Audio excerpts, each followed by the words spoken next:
Hello and welcome to another episode of the Classical Republican. So this is going to be a reaction video to a video that was put out by Carneades.org. Now let's look over at them. Yeah, you can look at them. Yeah, go to their website, go to their YouTube channel, and they do a lot of political philosophy, and they have a book out. They're gonna advertise in here, but let's listen to what they're talking about today. Are Republicans really Republican? And I already produced a video. I haven't dropped it yet, but it's about when the U.S. GOP was actually more Republican. Then it's more, it's more of a classically liberal, more libertarian these days. And I think we're going to get into some of that here. Our series to politicians, because I'm going to preach in this video. Yep, we're Republicans. Okay, so right there they had Machiavelli. So that's Machiavelli, and that's here. Let me bring it back. Are Republicans really? Come on, there we go. So this is Machiavelli, as you see on the right, and he is a classical Republican. If you don't know much about Machiavelli, or you only know about Machiavelli's The Prince and all the terrible things written about in there, you should go and see my videos on Machiavelli, or there's some pretty good YouTube videos on Machiavelli that do talk about his classical Republican side. But let's and then you've got the elephant, the GOP elephant right there on the left. A Republican. Now, this series is brought to you by our new book, Our All Lives Equal, My Cost-Benefit Analysis, Values Rich Lives More, and how philosophy can fix it. Stick around at the end to learn more. In the last video, we looked at the definition of republicanism. In this video, we're going to look at whether the U.S. Republican Party and American politicians that identify as Republicans are actually Republican and support philosophically Republican positions. Let's take a look. So they got Machiavelli there again, and so they're going to talk about classical Republicans. Farther from the intellectual underpinnings of Republicans. While there are still some views that align philosophically, they are few and far between. We will look at some views. And go watch my video on where there is a light, and then many places where this has become a way to force Russians under For a long time, Republicans have argued in favor of states' rights. In other words, the right of individual states to set laws independently of the federal government. This has been a defense of restrictive voting laws, as well as laws banning abortions. The idea being that a single power setting these laws is anti-Republican, as it consolidates power instead of discriminating to the lower levels of government. Checks and balances means states should be free to make their own laws, and states should have a certain level of rights that the federal government cannot supersede. In this way, Republicans support the state rights has been Republican since. Okay. Even this Republican talking. Pause. So states' rights. I think they're getting a little. They're mixing a little bit of, definitely some federalism in there, but federalism really is a part of the overarching classical Republican ideology. Yeah, states' rights is a big thing, but it really in the United States, states' rights has not been a thing since the Civil War. I mean, a thing of consequence, really, not anymore. So, yeah, states' rights is something, the idea of the league, the federation, and then, of course, non-domination. And so states' rights should be used as a way of allowing individuals to not be dominated by any one power, person, or class. Been eroded recently, with Republican administrations pushing to curb the rights of states. states like California to set their own emissions laws or pushing for a federal abortion ban, policies that are diametrically opposed to republicanism that they claim to support. This makes it seem that they care more about these specific policies than about republicanism. So that's kind of some low-hanging fruit there with California, because the argument for that, there was a case that went before the Supreme Court, and California was setting some standards, and so because California is such a humongous state, it has such a large population and such a large market, it would be dominating everybody else in every other state. So there was a little bit of a classical Republican argument behind that. But yeah, overall, states' rights. Another area where U.S. Republicans present classically Republican views is with respect to military service. Republican politicians are generally strongly supportive of military spending, encouraging civic participation through enlistment in the armed forces, and honoring veterans who served. This is Republican. This is painful in some ways because it honors public service and participation of citizens in government. However, this too has fallen out of favor, with Republicans cutting funding to Veterans Affairs, and with Trump deriding dead service members as losers and suckers. While some Republicans still support military funding, it's unclear if they will continue to support service, which should be a key component of Republicanism. Okay, I think that's a little. I think they're kind of not really looking at the whole Republican Party, but just maybe just Trump.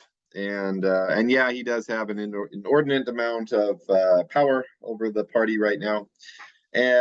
But you look at just regular Republicans, and they are overall supportive of the troops.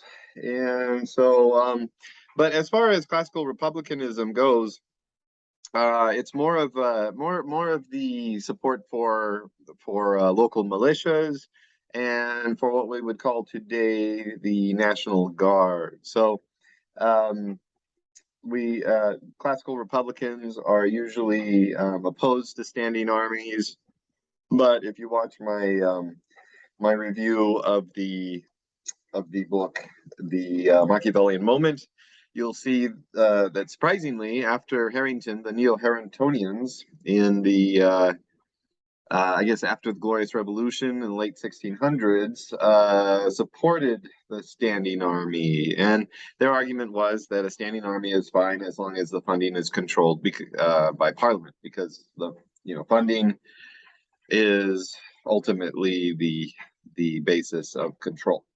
So as long as it was controlled by Parliament, and that's what we have today in the United States of America. We have a very large standing army that is where the funding is controlled by Congress. So I think this is kind of a weak argument as far as the things changing within the Republican Party. But things could continue to go that way, and Trump continues to be very popular, so we might see people not not standing with the military and the troops. We'll see. And next is bureaucrats. Continuing on the theme of public service, Republican politicians have moved away from respect for civil servants and bureaucrats, with Trump complaining about the deep state and issuing executive orders attempting to strip civil servants of workplace freedoms that should protect them from political interference and cronyism. Instead of celebrating and supporting civil servants as republicanism requires, U.S. Republicans deride it. Yeah, I think he should have talked about Reagan. It really goes back to Ronald Reagan. Ronald Reagan had, anti-government slogans, even as running for president, that government is the problem. So anyone associated with government, anyone who's working for the government, is the problem. And even if you're funded by the government. You're part of the problem, which I think the Republican Party has turned away from that idea because the Republican Party loves contractors now. During the Iraq War, in Afghanistan, there were a lot of contractors that were augmenting the military, but I think we've gotten away from that. That's good, because we're kind of venturing off into the place of mercenaries and classical Republicans, especially with Machiavelli. He did not like mercenaries. He believed in citizen soldiers fighting for their republic. Yeah, so I think classical Republicans would, if they're getting good, if they're contributing good service to their nation, that would be admirable. But yeah, with all this, deep state talk, it is rather anti. Well, I mean, you can argue it's anti-government, and so if we have a legitimate government, then that's anti-classical Republican. But they're making the argument that this deep state is corruption, and it's a power that's dominating the people, and all the federal employees have their whips and they're whipping the people to take their money. I guess I mean, if you actually believe that, then that's not a good thing, and it's right that they oppose it.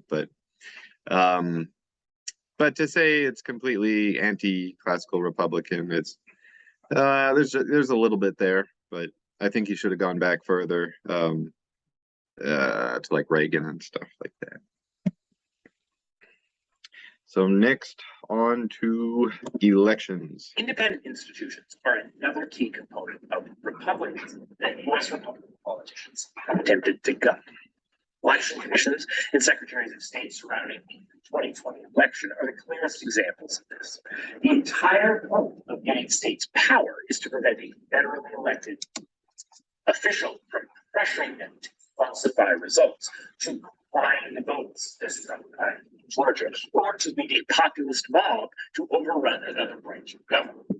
This kind of consolidation of power, an attempt by the executive to overtake the legislative branch of government, is exactly what independent branches of government and lower levels of government are intended to prevent the position. Okay, so he's right, but again, he's relying too heavily on Trump. Trump in the 2020 election was not the entire Republican Party. I live in Idaho, and our Secretary of State actually opposed the what was it? There was a case that went before the Supreme Court where Texas was suing Pennsylvania over their election, the election results there, and so a bunch of Republican Secretary of State signed on with it, and ours did not. And unfortunately, he lost the election. He won't be running this year, and he made a very good argument that you don't want another state coming into your state and saying we don't agree with your elections. You have to do them our way, and so I mean that's domination right there. So. But that was Trump, and we'll see what happens in future elections. These actions of the Republican Party are exactly the actions that republicanism is intended to prevent. Okay, and one more thing on elections: the Venetian ballot. Okay, so we need, one man, one vote is not the entirety of classical republicanism. It could be an element of it, and sure, you should have free and fair elections, but there are other things to do, like participation, like being able to contest against your government, to be able to have a mixed regime where you have checks and balances. and separation of powers. So I think in the United States of America, we focus too heavily on just one person dropping a piece of paper into a ballot box. You know, there are other ways to do that. But yeah, go see my videos on those topics. A key aspect of republicanism is getting people to work together for common good and not giving one particular interest group power over others. The U.S. Republican embrace of Christian nationalism and outright theocracy runs counter to this, with Republicans embracing specifically Christian around abortion laws, gay rights, etc., at the expense of other groups. All right, so this is really good. This is excellent. We have a in the United States of America, we have separation of church and state.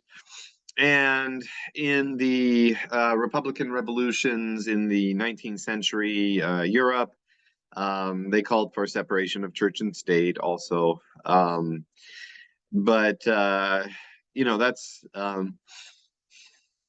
I think that's something that is a little bit peculiar to their cultural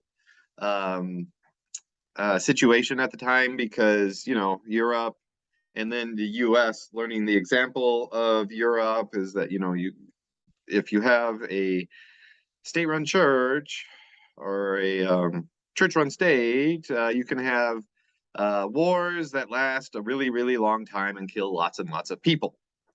So I think it was wisdom in the founders to try to separate church and state. But different religious groups, different classes, it says here different interest groups. Keeping them separated is one of the basic, I think, after not having a monarchy, is pretty basic in classical Republican ideology. Going back to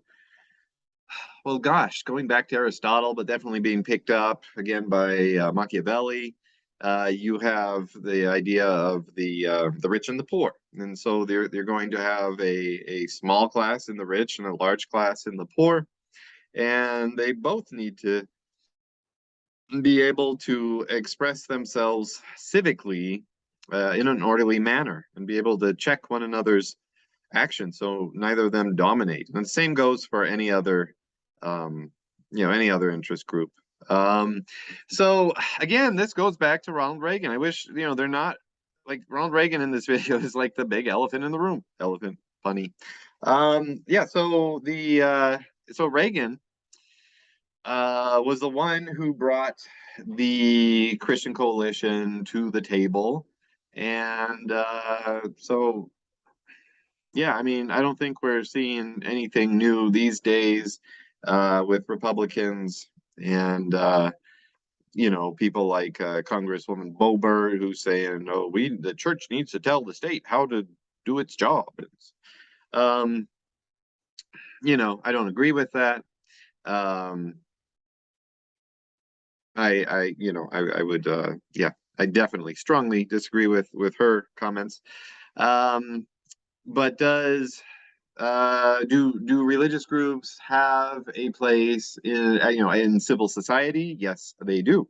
But as far as dominating other groups, that's why we have classical republicanism, so that we can stop that. So let's go on with theocracy. For a republic to work, it must work for everyone. And systems must require consensus by getting various interest group checks and balances on each other. Even a communitarian society doesn't expect one community to impose its views on other communities, but rather only those within that cultural community.